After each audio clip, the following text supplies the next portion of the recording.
Michael Popok, Legal AF. You might have missed my interview exclusively here, Legal AF and Meidas Touch Network, with Judge J. Michael Luttig, who explained to our audience exactly the reason for the first time in his career, a conservative, a federalist, a Republican judge who worked for Republican presidents, who clerked for Republican right-wing justices, why he's endorsing Kamala Harris. It comes from his faith. It comes from his love of country. It comes from his belief in the rule of law and the Constitution. And which party of the two is the only one that is able to carry the torch and protect our democracy? We break it all down with my interview with Judge Luttig. Take a listen. Judge Luttig has come out for the first time in his career to endorse a Democrat for president, Kamala Harris, in a heartfelt, sincere, authentic 5-page letter that went out like a bombshell about a week ago. Judge Luttig let the world know, not in secret, not behind the curtain of an election booth, but because he felt it was important to the public to know where he stood and why he was voting for Kamala Harris. Before we get to Judge Luttig, let me personally welcome you. Judge, thanks for being back with us.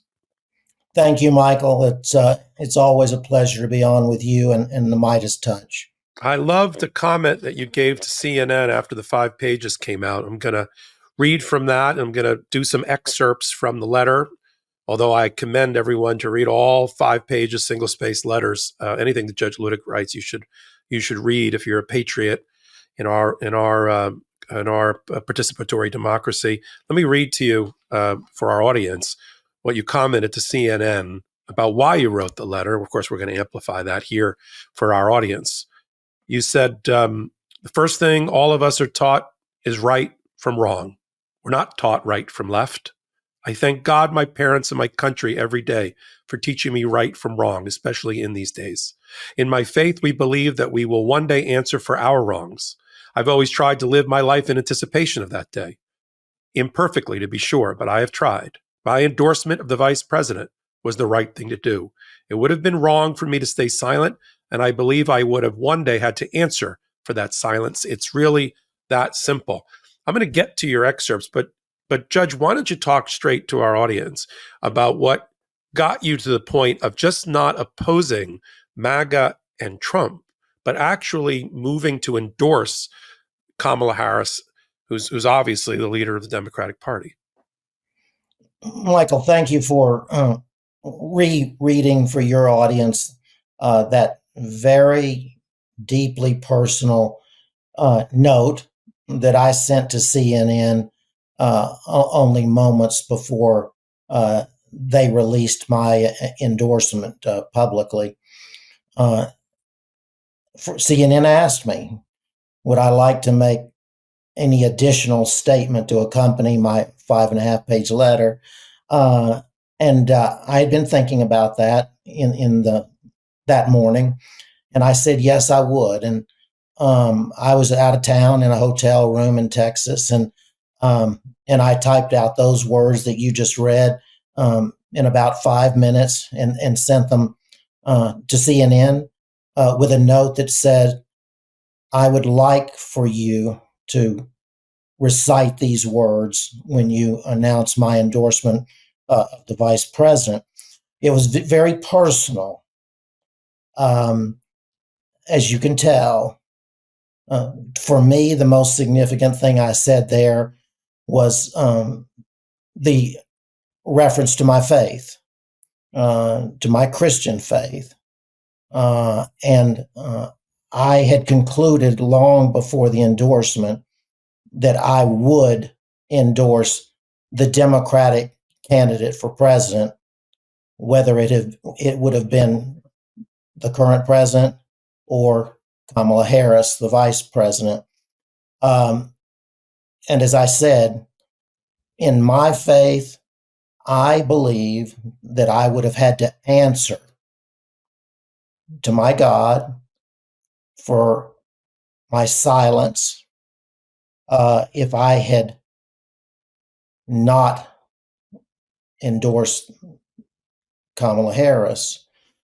And that's because, of course, of the fundamental wrong. And I'm purposely not going to use legalese here because this is what it has come down to in America. It's nothing less than right and wrong. Okay, and we all know that, and even the Republicans who support the former president, they know it in their heart. They just don't have the courage, the political courage or the moral courage to stand up against the wrong that they are now supporting and endorsing. I don't want to be, and I did not want to be in that position on my final days on this earth. This was, for me, a very significant moment in my life, personally, but also personally for my country, the United States of America. Well, welcome back. That's a show we do called Legal AF. We sit at the intersection of law and politics twice a week on Wednesdays and Saturdays at 8 p.m. Eastern Time on this YouTube channel for Meidas Touch. And then we do interviews with people at the cutting edge and the forefront of legal thought at the intersection of law and politics, at the intersection of the protection of our democracy, right here on Legal AF, and bring it to you 8 p.m. Eastern Time, Wednesdays and Saturdays for our regular podcast. And then you can just plug in Legal AF, there's our album cover again, into any audio podcast platform of your choice, and we'll be there. Find out what 40 million people a month already know, that we are the home of law and politics here on Legal AF. So until my next hot take, until my next Legal AF, this is Michael Popok reporting. Heary, heary, Legal AF Law Breakdown is now in session. Go beyond the headlines and get a deep dive into the important legal concepts you need to know and we discuss every day on Legal AF. Exclusive content you won't find anywhere else, all for the price of a couple of cups of coffee. Join us at patreon.com/legalaf. That's patreon.com/legalaf.